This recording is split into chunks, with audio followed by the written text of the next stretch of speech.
مرالی چه؟ اگم دولمندترین پیاو ایران گرگی ببوی اوهایه گشتن جم بوهن و مشکلات اوهایه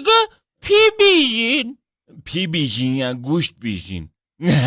ای بابا بینم اکلم خواه باو ای اوایی می همه اما اینترنت من نیا او بنویسه مسئولین تین هر رای قولیگان و ارون کاندیدا دروزنگان تین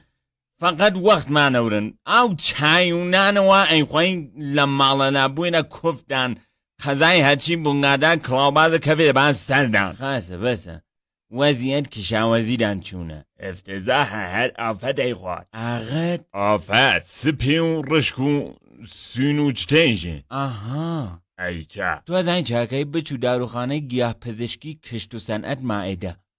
اوانه انواع سمکود ایرانی و خارجیان هست کیفیتیان عالیه قیمتیانش لاچیجه خوارتره بو گنم و سیف زمینی و وینجا و داروچتهش دارو تقویتی مربوط و محصول آن پید و مشاورهش رایگانه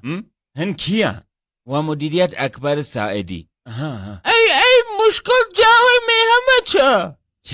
آموزای جنگایا باو شانه خاکی نیا مسمومین هن مسئولین تالا هیچ کاری گن نکرده؟ نه والله براغم ایوه دهیار و شوراگان نم به دسالاتن راسه کام را چونه لای بخشدارک فرماندارک علنن بو مشکل آوایی گدن ها؟ دی والله خواه راسه ایوه فقط بلان هر قبیل ناو آوایی گه بری بودن اوه هوشنگ اکو ایما بیره من زندگیم و موفقیت مدیون ای پیام من نو ایا معتادا آدن کویا خلق پیره ویلی که آقا هوشنگ برین حسودی ده من تک دولمن تایم پیاو ایران خیگم تیموچم شا برین لاوا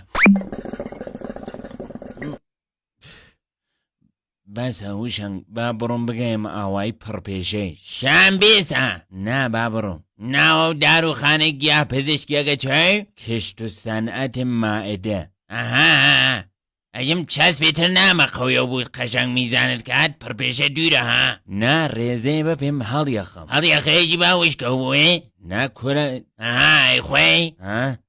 او سلام اینی اولی که خم روجه تر